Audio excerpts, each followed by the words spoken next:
Heart of the Wolf, a paranormal romance novel by Mariposa. Now available on Amazon in print and ebook format. Disclaimer: this chapter contains sexually explicit content. It is rated not safe for work. Chapter 19. They drove about 20 minutes into the mountains until Gareth pulled off the highway. The exit was obscured by a big wall of sugar maples and eastern white pine trees. The maples were turning golden red, adding a touch of fire to the green backdrop of the woods.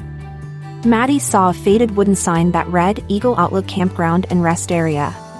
Underneath it was a smaller sign that read, Closed for the season. Gareth followed the winding road through the wilderness to a large parking lot. He slowed down when two white-tailed deer darted across the road, both females. Maddy gasped. Then she shared a look with Gareth. His eyes glinted with good humor. He looked a bit surprised, too. "What if I hit a deer while driving out here?" she asked, only half kidding. Shit, she was nervous. Gareth raised an eyebrow and rubbed a hand over the stubble on his jaw. "Guess we're having deer for dinner." The campground looked abandoned.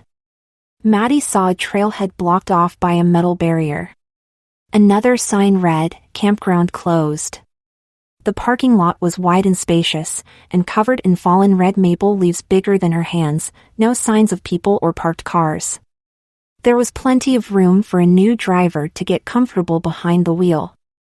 "I didn't know this was here," Maddy said, amazed. "There's all kinds of hidden little places on this mountain." Gareth parked the car near the entrance to the lot.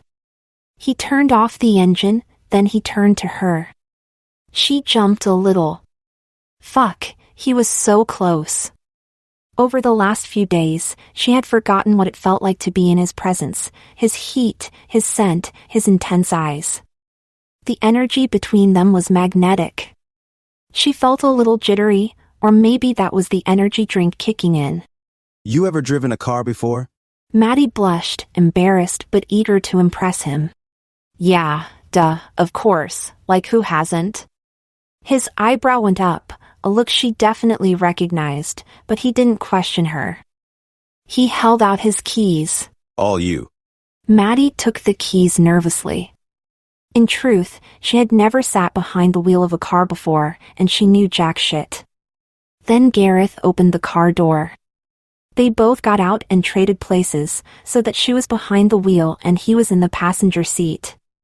The leather was warm from his back.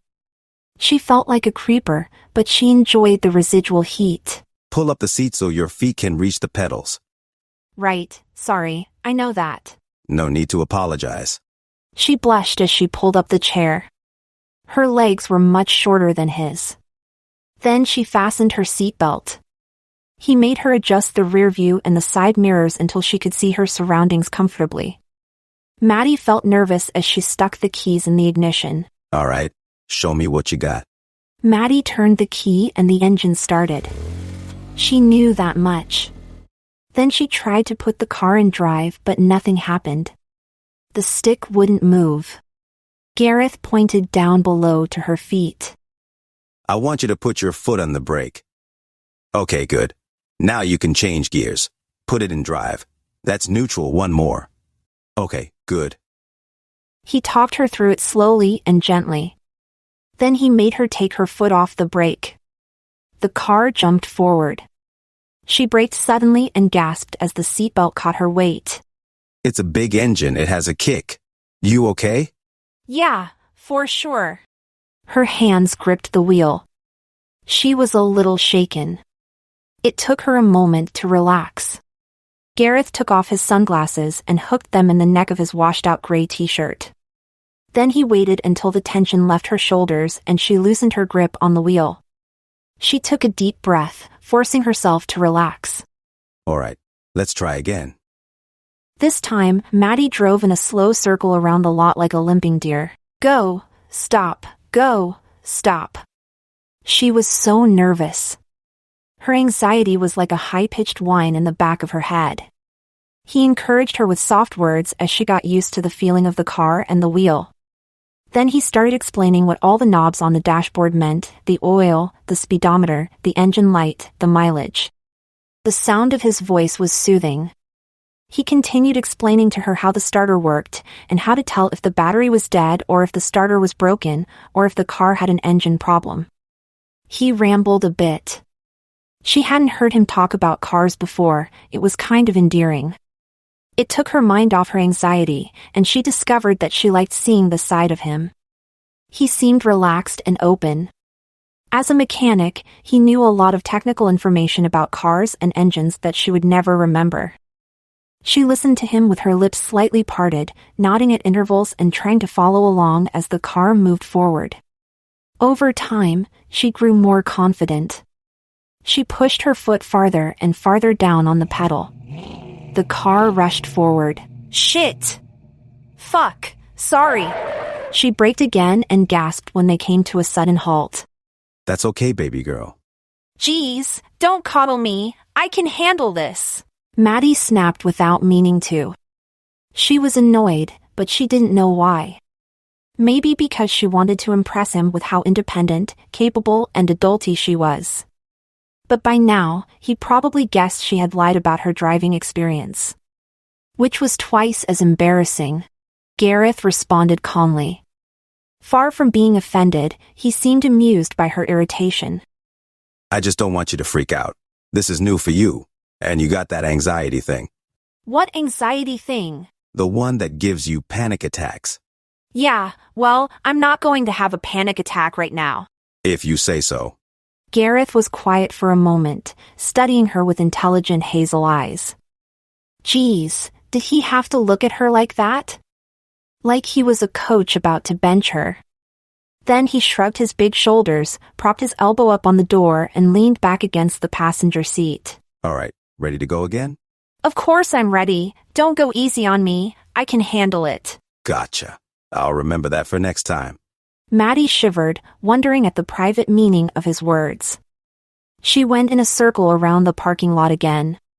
This time, he told her to step on the gas. The car leapt forward. He made her bring it up to 20 miles per hour as they cruised down the length of the lot. The Camaro wanted to go faster, she could feel it, but she focused on following Gareth's directions and controlling the vehicle. Gareth was a good teacher. He was very calm and gave clear directions. After a while, as she got used to the feeling of the car, Maddy forgot to be nervous. She almost started having fun. She liked the feeling of the big car beneath her and the little kick it gave when she accelerated. She caught herself grinning and glanced over at Gareth. He was watching her with a half-smile on his lips, which spread into a smile when she met his eyes. His white teeth flashed. She felt her heart flutter. Geez. He was so fucking charming. Suddenly a squirrel shot across the parking lot. Maddy gasped and swerved, dragging the wheel to one side. She tried to hit the brakes, but she hit the accelerator instead. The Camaro shot forward. With a cry, she panicked and shut her eyes. Gareth's hand grabbed the wheel. Hit the brakes. Maddy managed to lift her foot off the accelerator and push down on the brake. The Camaro fishtailed and skidded to a halt, coming to rest a few inches away from the edge of the lot, where a hill sloped down into the tree line. Gareth grabbed the gearshift and put the car in park. Then he reached over and turned off the engine. Maddy was breathing hard. She sat back, staring out the windshield at the wall of pine trees.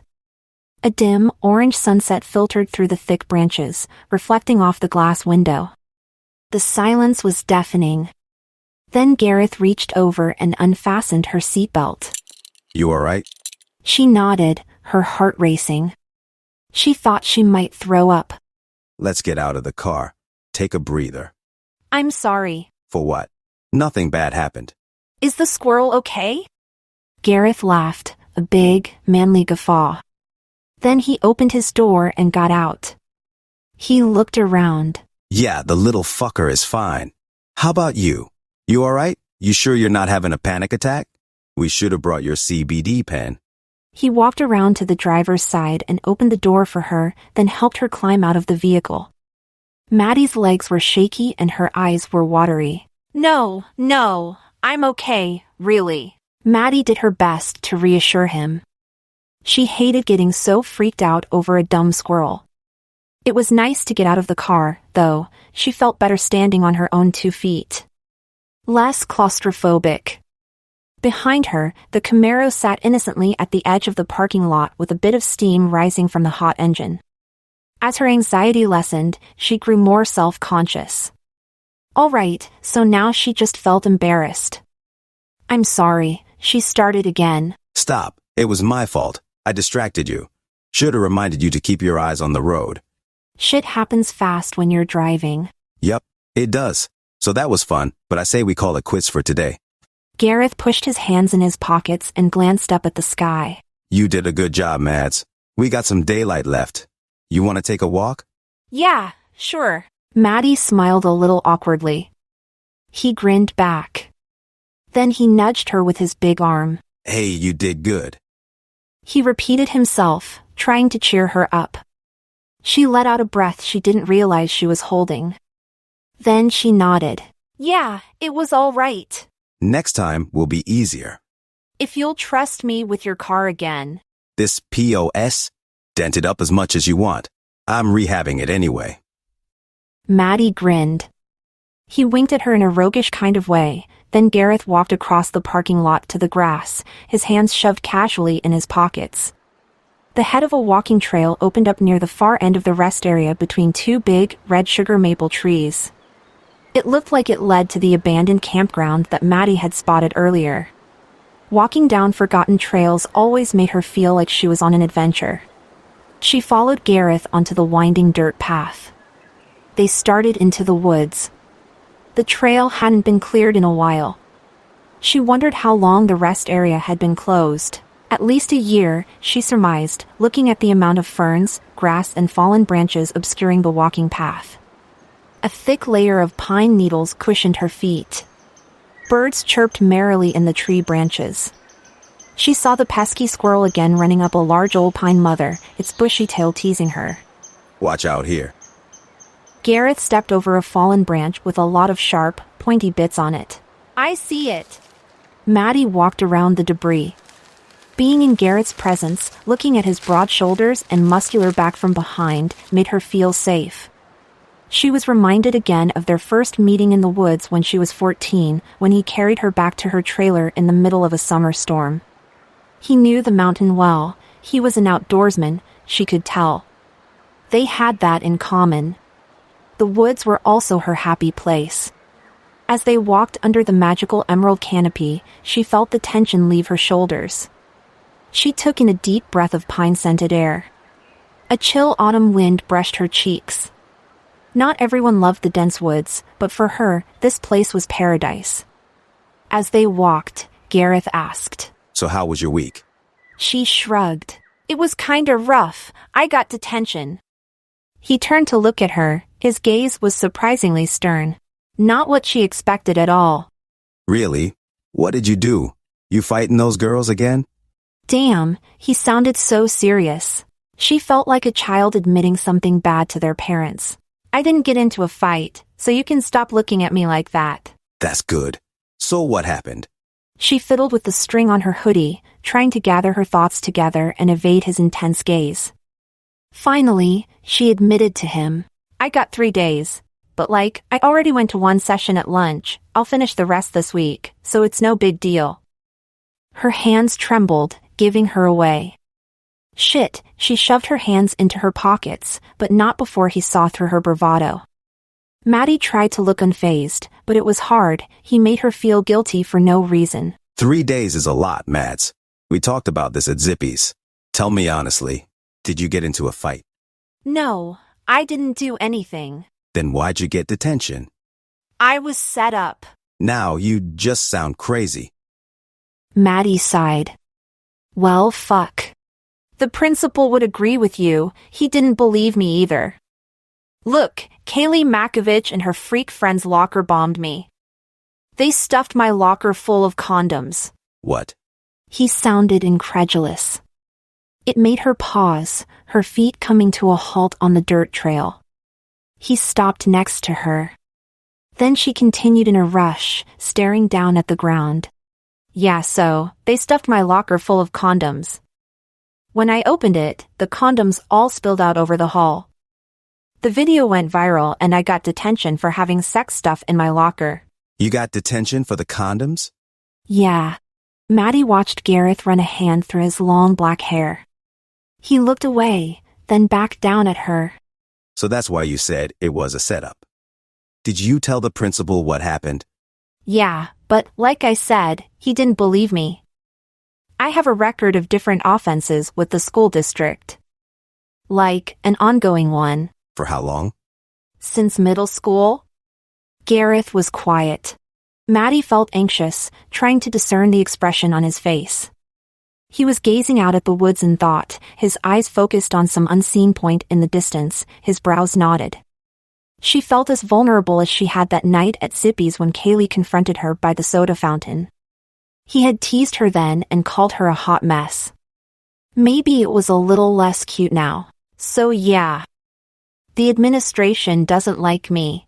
We don't have a great relationship, Maddy added, then her voice trailed off. You don't trust authority, huh?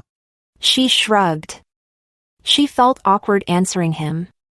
She had never really thought about it before. Not really, I guess.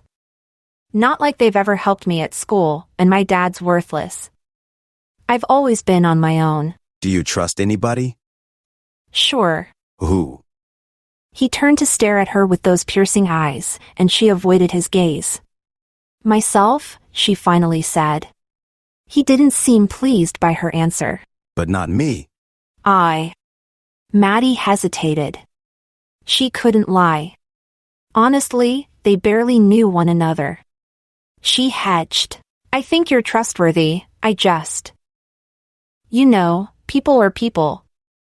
Look, it's a me problem, not a you problem. I get that. But have some faith in me, Mads. She thought of last year when Principal Rodriguez threw her file across his office. She didn't think she could do anything to restore her reputation with the school, and she was almost beyond trying. It felt pointless. She just wanted to graduate and leave the whole mess behind. Principal Rodriguez definitely felt the same. Gareth searched her face. She felt like he saw too much. Then his hand cupped her cheek. She hadn't heard him approach her, crossing the short distance between them with a few quiet steps. His thumb wiped away a stream of tears running down her cheek. Maddy hadn't realized she was crying. Mads, I said to call me. I'm sorry. Don't apologize. I should have checked up on you. It's my fault. We're just friends now, remember? I didn't want to tell you. It was embarrassing. You should have told me. I would have. What, beat up Kaylee Makovich? He looked like he wanted to. Somehow seeing him get all protective made it all worth it. He stood next to her, his hand cupping her cheek, gazing down at her. His eyes were deep and sensual, like warm whiskey. He looked like he would lean forward and capture her lips with his own. Was he going to kiss her? You're shaking. He leaned closer instinctively, sensing her weakness. God, why did he seem so drawn to her when she was like this? When she was on the verge of falling apart, he seemed unable to keep from touching her, from pulling her into his body. His protective arms enveloped her. You using your CBD pen?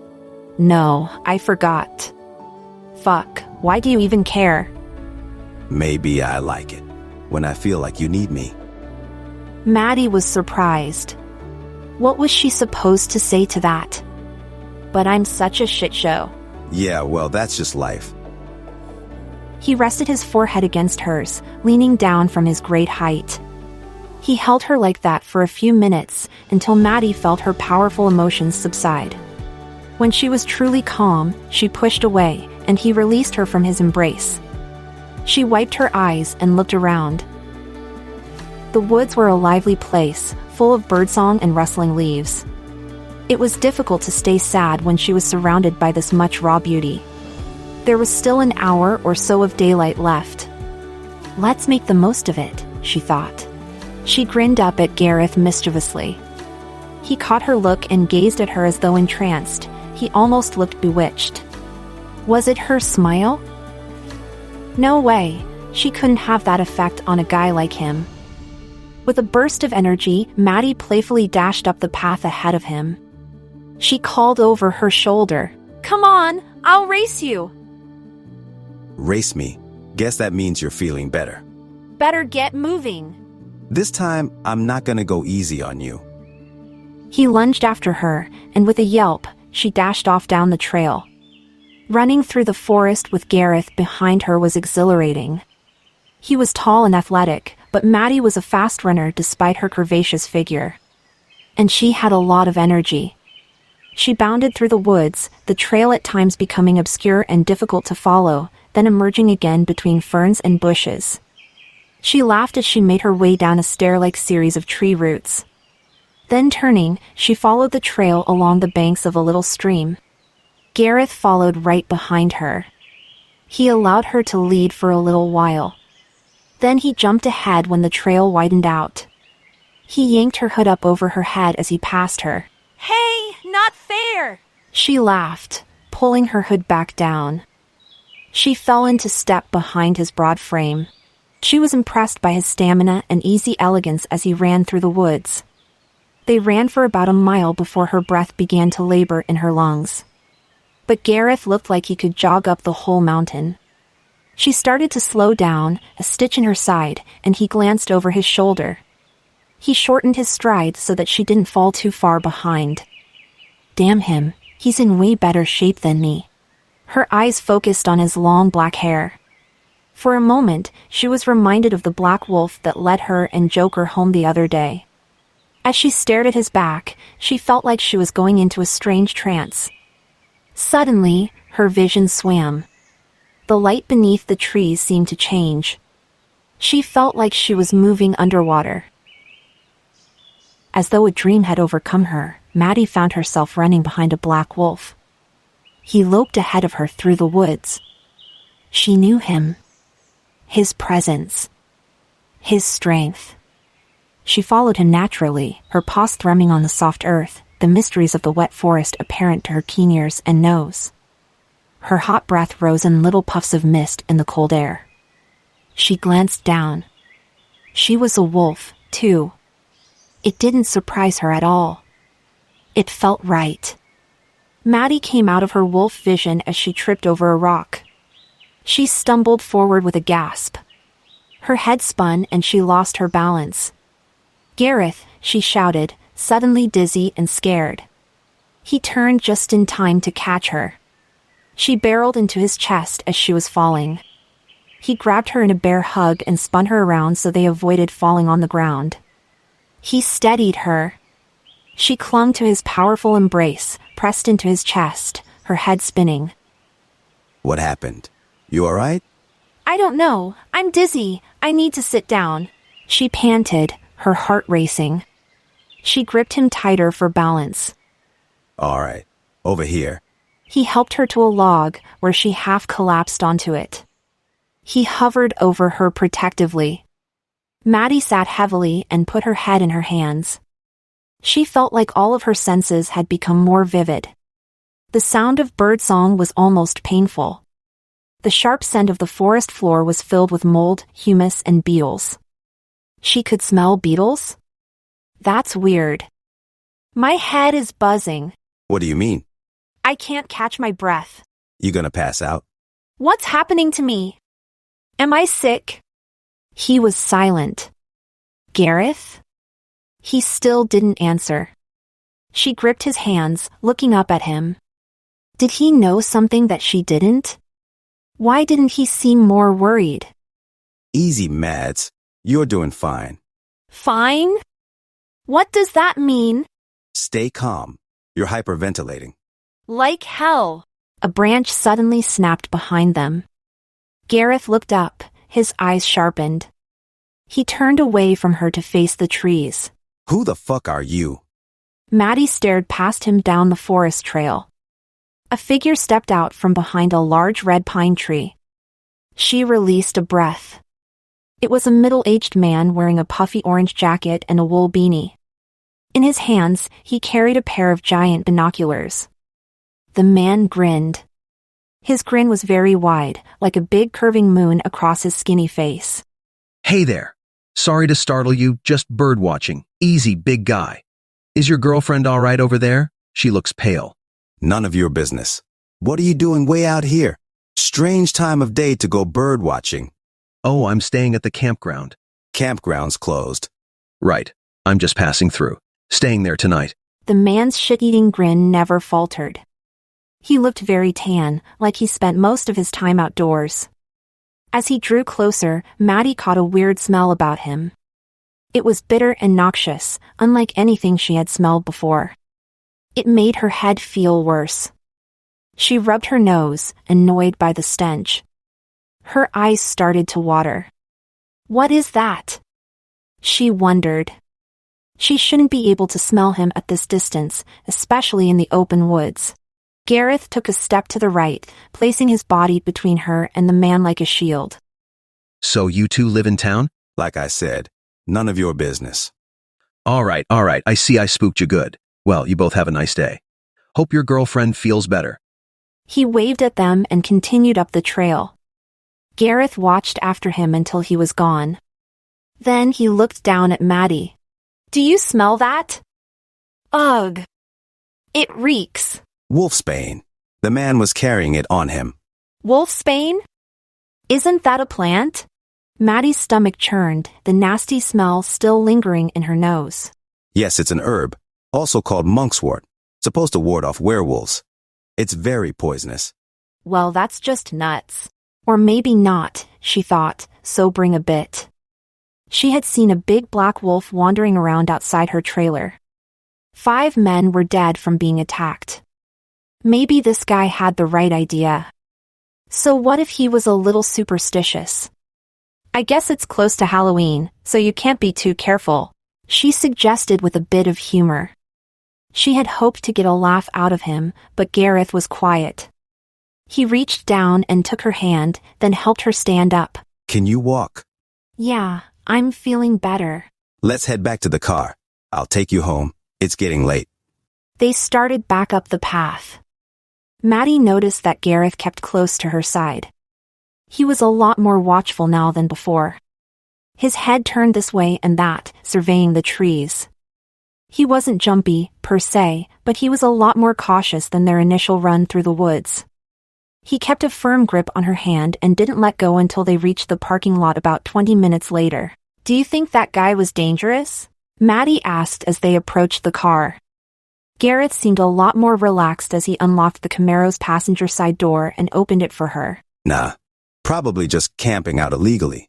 He'll move on now that we saw him. I'll report it to the ranger station. People shouldn't be camped out there.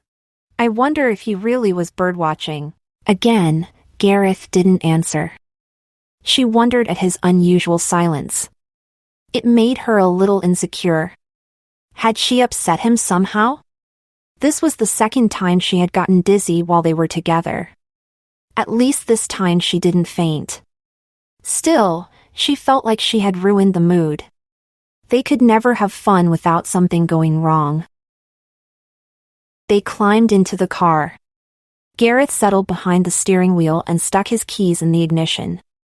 As Maddy buckled her seatbelt, she lost her nerve.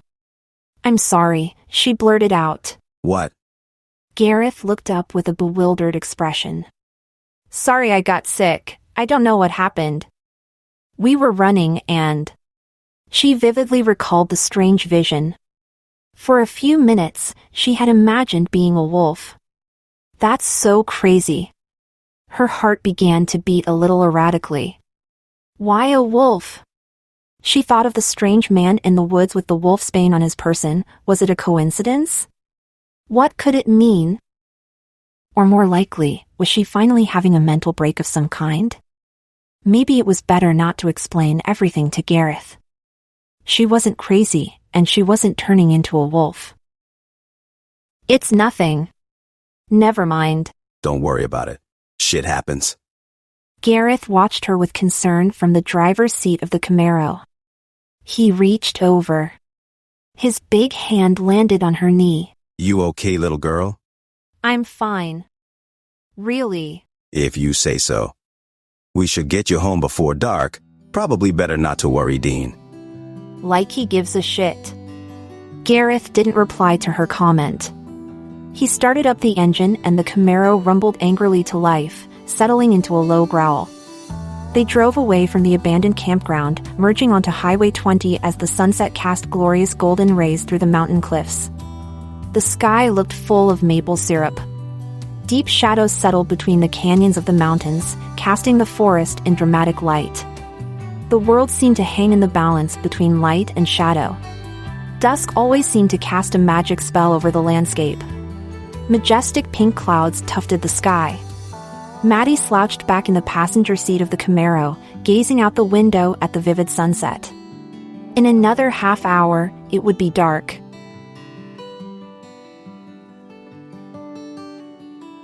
Hey, what's up? You ever throat punch the creepy old man in the woods?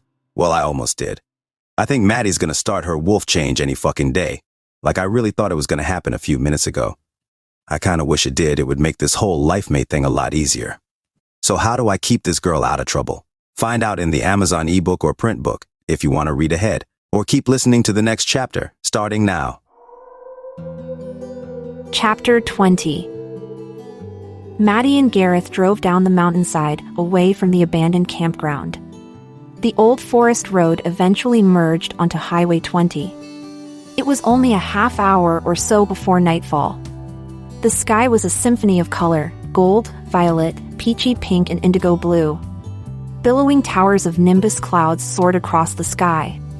A handful of stars twinkled over the mountain's snow-capped peak. Maddy gazed at the view. She didn't think she would ever grow tired of watching sunsets from the mountainside. The view looked like something out of a storybook. You know, in big cities like Phoenix or Los Angeles, people pay a couple $1,000,000 for a house on a hillside, and all they get is a bunch of dirt and a few trees. Can't even see the stars. There's too many buildings at night. But out here... He went quiet for a moment. Maddy glanced over at him, gazing at the profile of his masculine face. Then she prompted, "Out here?" Ah. Well, I'm no poet, but these mountains are some kind of majestic. Can't put a price on this view. And they say small towns like Black River are poor, but I don't think so. There's stuff you can get out here that you can't get in the city. It's all perspective. Maddy considered his words as the Camaro flew down the winding highway. She didn't think much about the natural beauty of Black River. She was born here, and she didn't know anything else. But now that she thought about it, she couldn't imagine living without the mountain towering over her shoulder, like a shield against the world.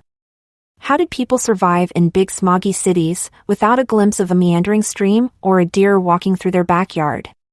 She imagined it was like living in a cage. She glanced over at Gareth out of the corner of her eye, admiring the silhouette of his rugged face, his sharp jaw, the straight line of his nose, and his firm lips. She couldn't imagine him living in a city. He seemed too big for it.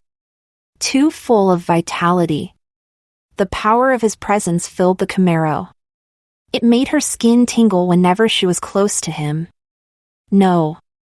He couldn't survive in a cage. She wasn't anything like him. He was all strength and confidence. And she was just a basket of insecurities. Maddy remembered, suddenly, what Bea told her yesterday. Virgins are clingy, and guys hate it when you're clingy. She didn't know where the thought came from, but it bothered her. Gareth? What's up, Buttercup? Am I clingy? Gareth raised an eyebrow. He didn't answer immediately. The question hung between them as he pulled in front of her driveway. He parked off the side of the road, behind a patch of white pine trees and elderberry bushes, where Dean couldn't see the Camaro from the trailer. Gareth turned off the engine. The sudden silence was deafening. A chorus of crickets filled the air. An owl hooted nearby. The dusky sky cast the forest in deep purple shade. He turned in the driver's seat to look at her. Where did that come from? I don't know, something my friend Bea said. What's that? She said virgins are clingy, and guys hate that. Not that I should care, I guess. but she said most boys won't sleep with virgins because they get clingy. So am I clingy? It sounded dumb in her own ears. She glanced down at her hands, fiddling with the ragged cuff of her sweater. Then Gareth reached over and pinched her chin.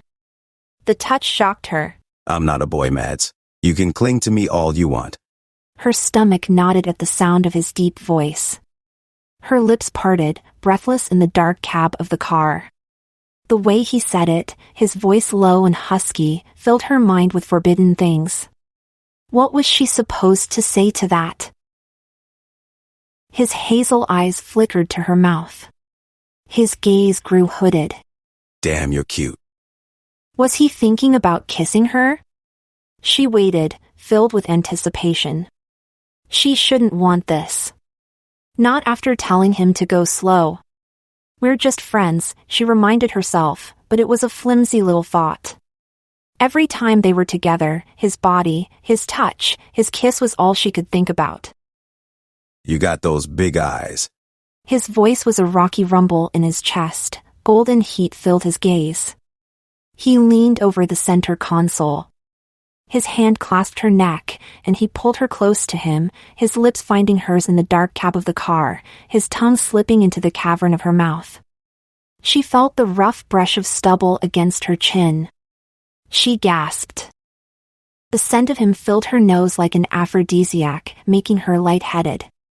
She felt her body respond to him with excruciating detail. First her pulse quickened, her heart fluttering in her chest. Then her tits tightened beneath her sweater. Her stomach clenched sweetly. A wave of arousal traveled from her belly button up her body, leaving a wanton flush in her cheeks. She couldn't hide her reaction to him. He watched her through half-closed eyes. He broke their kiss, his face hovering close to her own, his breath warm against her cool skin. I like that you're a virgin, Maddy. You do? She managed to respond. Her voice was husky. Yeah, it's cute. I like the way your eyes get all wide when I kiss you. You get all shy. I do not. Yeah? Bet I can make you shy right now. He leaned toward her a little, his heated gaze intent on her lips, and she felt herself blush. Stop it! He laughed at her, loud and deep. Then he instantly became serious again. He captured her lips in another kiss. He pulled her across the center console against his broad chest. It was not the most comfortable position, but Maddy barely noticed. His lips stroked across hers, over and over, inviting her to play. We shouldn't. I should go.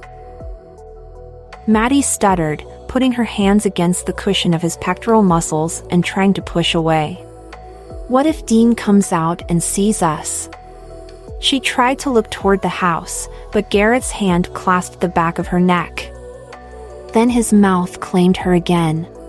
Maddy felt herself losing control. She couldn't think straight when he touched her like this. She felt her resistance melt away. She tried to return his kiss, but she was clumsy and unpracticed. When she tried to use her tongue, he murmured, Easy. Soften your mouth. His hand held her jaw, his thumb grazing her bottom lip as he tutored her. A deep groan fought its way up her throat.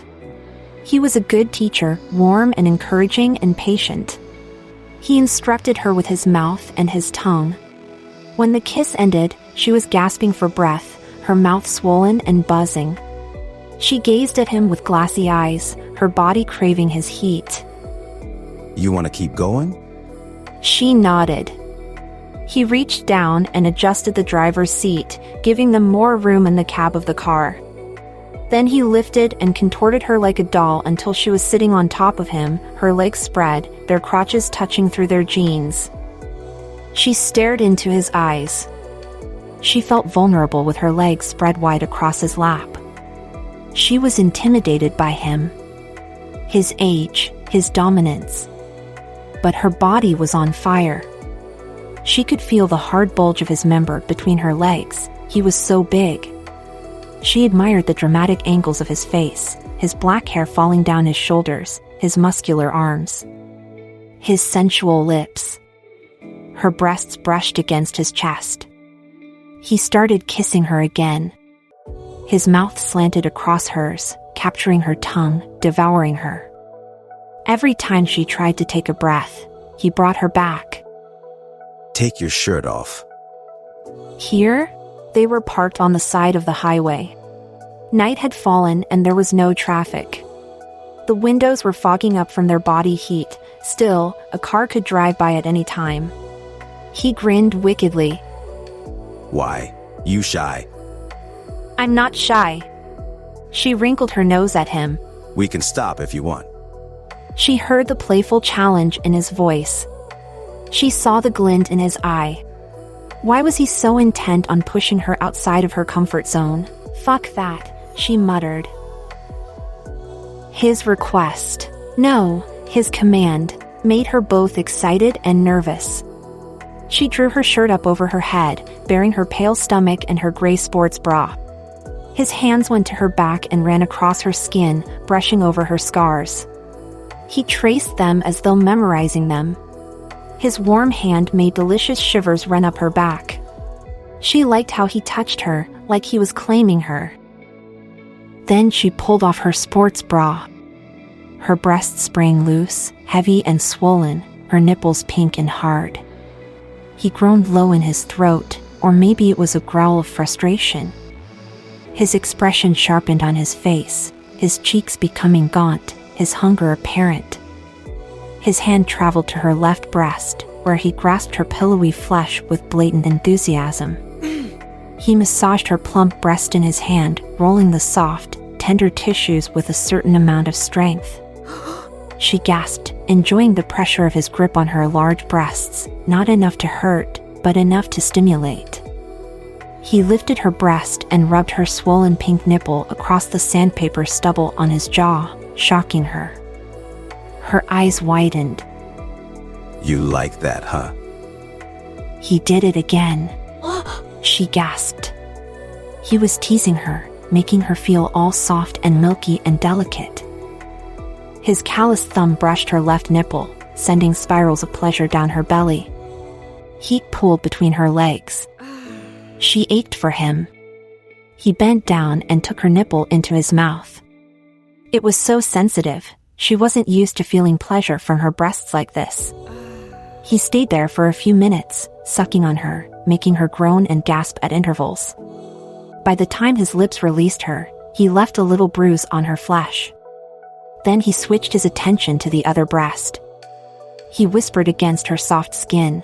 You getting wet for me? Ah. She sighed, her thoughts feverish and hazy. Are you? Yes, she murmured, shy. He laughed low in his throat. She was soaking through her panties and he knew it. Her hips were grinding against him in small, automatic thrusts. She felt a throbbing emptiness deep inside, aching to be filled. He started undoing the button on her jeans. She reached down to help him, but her fingers felt slow and clumsy from all the built-up passion. He gently pushed her hands aside. Then he slid her pants off one leg, giving him access to the apex of her thighs. His fingers slipped up, stroking over her panties. She shuddered, sensitive to his touch. His hand moved her underwear to one side, then he ran his fingers along her wet slit, watching her face. Maddy whimpered, a helpless sound escaping from her throat. She had never been touched like this before. Her mind flashed back to his couch in his living room, but even on that steamy night, he hadn't gone this far. Then his fingers slid deep. She gasped as he pressed into her folds, seeking entry. What are you doing? Relax. He changed position, his arms snaking around her waist. His hand squeezed her round ass, then slid under her panties. From this new angle, his fingers settled against her wet slit. His arms wrapped around her as his fingers slid between her folds. Maddy's hands clutched his muscular shoulders, her breathing went a little ragged. She had never been touched this intimately before. He pressed his finger deep inside of her. Ha, she gasped. She stiffened at his invasion. She was wet enough, but she didn't know if she liked how it felt. She was narrow and untouched. It hurt a little. Her heart was hammering. She wondered if he could feel her heartbeat. They were crushed so close together. Fuck, Mads. A pencil wouldn't fit. He said the last bit with some humor. Then, with a grunt, Gareth removed his hand. She sighed as she felt him slide out. Then, without warning, his arms flexed. He was so strong, he maneuvered her easily in the tight space of the car, turning her and bending her across the front seat. Maddy found herself lying face-first down in the passenger seat, leaned across the center console, her ass boosted into the air and her legs tangled up in her pants. "What are you doing?" She tried to turn around, but he threw his arm down on her back, pinning her. Then he kissed the round, naked globe of her bare cheek. God, your scent. Maddy squirmed. She thought she would die from embarrassment. Fuck. He was right up on her ass. Wasn't it gross?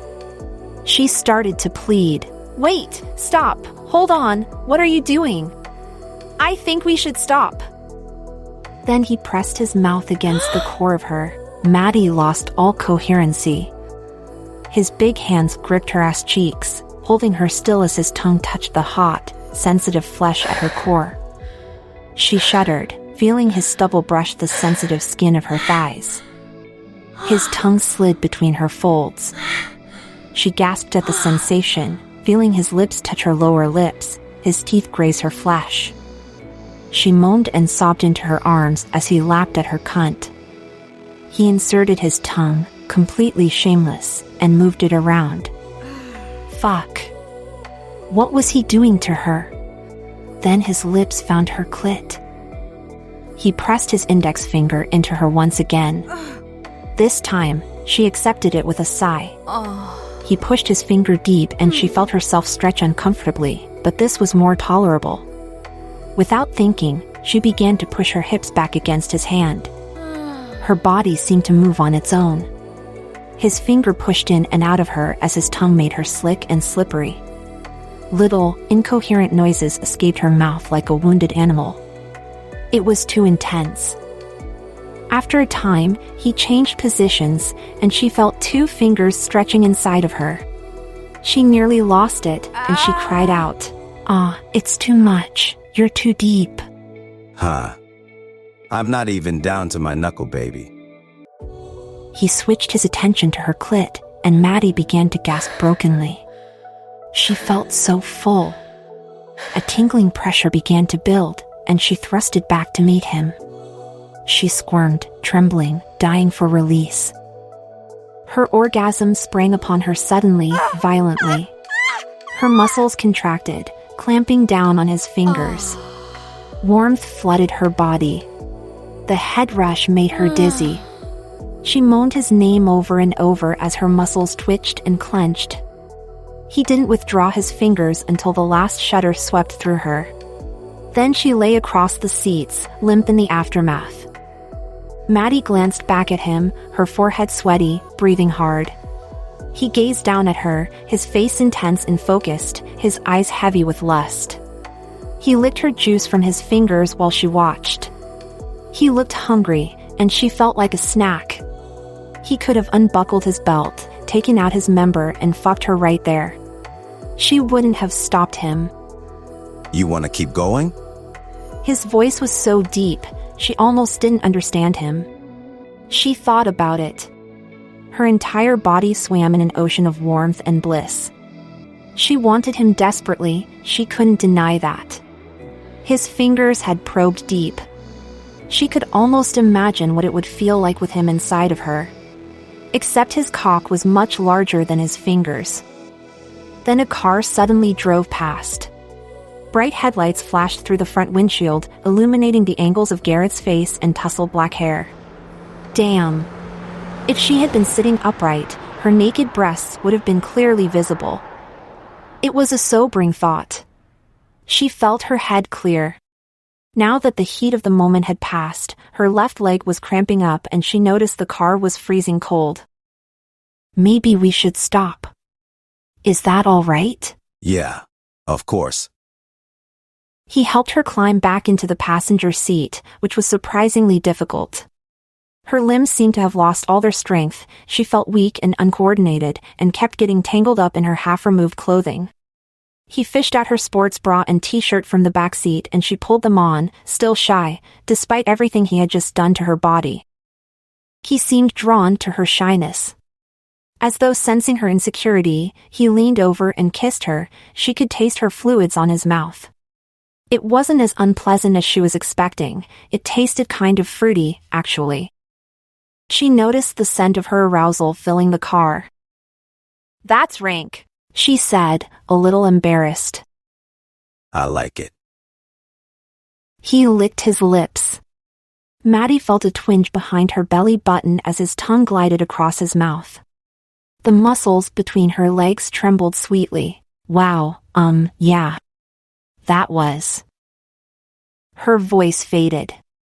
They sat for a moment in silence, gazing at each other. So, is there something I should do for you? Maddy asked awkwardly. Blowjobs were a common topic of discussion among teenagers. She hadn't realized a guy could do the same to a girl, though. She was way too innocent. We'll get to that later. Not tonight. You're exhausted. Later? That's assuming a lot. He grinned. It was more of a smirk.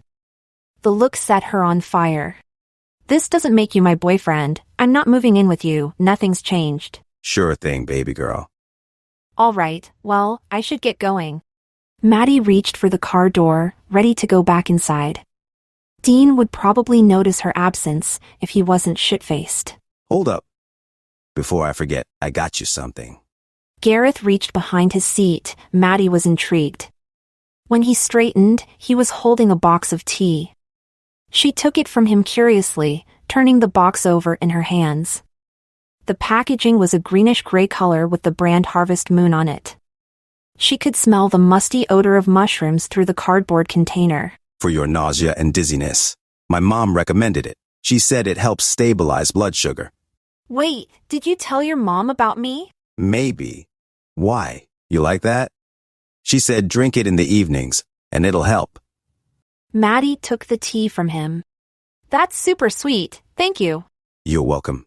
It's no big deal. She leaned over and kissed his cheek. Well, it's still really nice. Hey. You're cute. Then he reached past her with his big arm and opened the car door. The outside air was sharp and frosty. Maddy noticed the car windows were foggy, and she drew a smiley face on the window before climbing out of the car. She gave him a little wave before shutting the door. The Camaro boomed to life. Gareth turned on his headlights and pulled onto the dark highway. Then he sped off towards town. Maddy watched the Camaro disappear down the side of the mountain. She took a moment to enjoy the night air and collect herself. Her body was still glowing in the aftermath of her orgasm. She breathed out a deep sigh. Dang.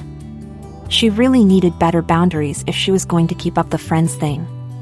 But she was beginning to suspect it was all a big fat charade. He wasn't treating her like a friend at all. Setting boundaries would be a lot easier if he wasn't so stupid hot. Then she turned toward her house and started walking down her long gravel driveway, following the glow of lights from the living room window.